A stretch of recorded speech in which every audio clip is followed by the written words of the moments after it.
How to change graphic quality in Farlight 84. Hello everyone, welcome back to Gameplay Classic.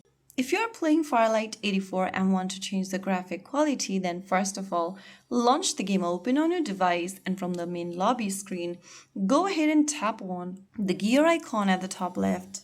You'll then end up in the Settings tab. From the bottom menu, select Sound and Display, and inside Sound and Display, you'll see the Graphics Quality option.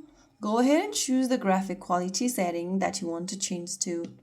Choose between minimal, smooth, balanced, HD, ultimate, or peak, depending on your device and game version. If you have a low-spec device that keeps lagging and stuttering, then you can go ahead and choose balanced, smooth, or the minimal option. If you're already having trouble on your device while playing this game, make sure to select smooth or minimal. I'm just going to select balance in my case. Once you do that, scroll down to display and look for the frame rate option. Go ahead and lower the setting if your device is lagging or overheating. You can select low to medium option, but if you have a high performing device, you can opt in for high frame rates as well.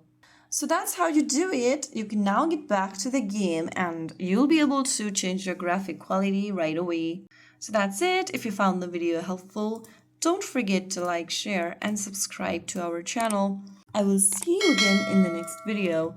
Thank you for watching.